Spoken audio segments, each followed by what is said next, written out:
Hey, Joe here from Home Studio Corner. What does this thing have to do with recording drums?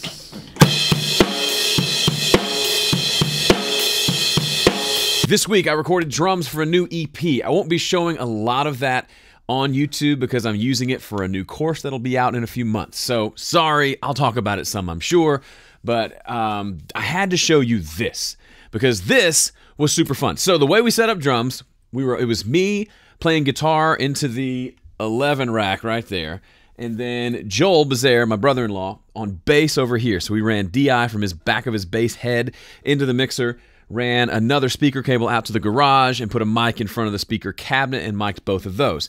Then drums were right over here in the middle of the room, right in front of that fireplace over there that you can't, well, right over there, right yonder, sitting in front of that fireplace. We moved the couch out of the way, and we're able to get really surprisingly good drum sound. I haven't done drums in this studio yet, so this was kind of the maiden voyage.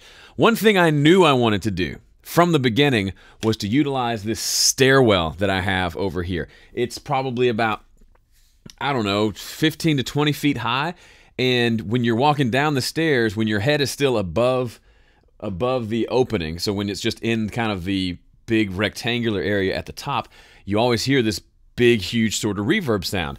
So I knew I wanted to stick a mic up there, and that's exactly what I did. Problem is, I don't have a speaker stand or a mic stand that'll reach that high, or if I do, I wanted to use it on the drum kit. So I employed this sucker.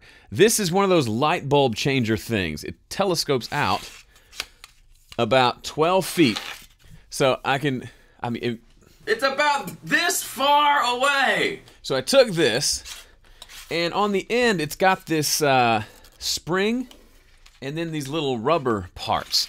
So I took it, and I've got this microphone here. This is a mic I got years ago. I don't use all that often, but it's sort of an Omni sort of microphone, and it fits right. If I just wedge it between these little divider deals, it fits perfectly. Look. So then all I had to do was run this up really high, run a cable to it, and we're good to go. So I want you to hear what it sounded like. Pretty fun. Let's jump in and look at it. So to give you some context, this is probably the biggest song we recorded.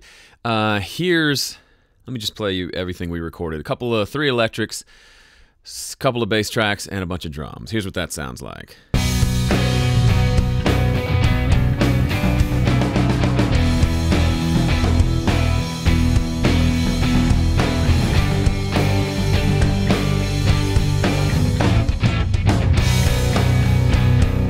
Now, for the nerds among you, that is raw tracks, no plugins in play. These plugins are on, but they're actually not doing anything.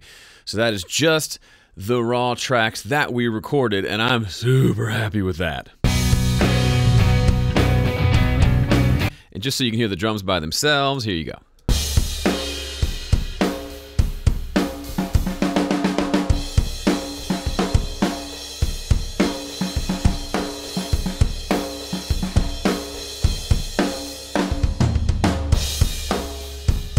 Super great. Now, let me hone in and let you hear the room track. I named it, this is pretty cute, I named it Stairwell. That's original. Here's what that sounds like.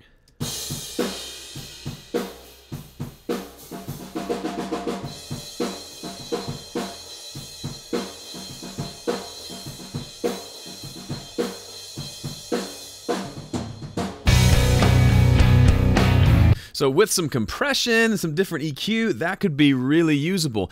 And I've done that in several different studios I've been in, home studios, where we're doing drums, and it's not a big, this room is fairly big, but it doesn't have a big room sound. So putting a pair of mics in the corners wouldn't have made much sense. It wouldn't have done much for us in terms of getting a room sound. And obviously you can just record it really tight and then add reverb later, but I always like to find some way to capture some sort of a room sound in the recording session itself that I can use later. One great way to do that obviously is a stairwell. Also, I've done it before where I've put a pair of microphones in a room, like in the next room with the door almost all the way shut, and it just gives some distance and barriers between the kit and the mics that creates the sound of a large room. If I played this for you and didn't tell you where it was from,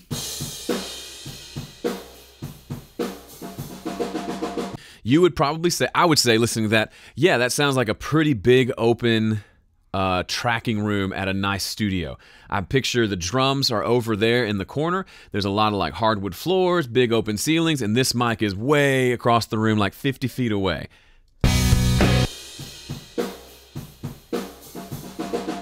When in reality, it's about 5 steps from the kit to the bottom of the stairs and then about 12 feet up. That's how far away it was.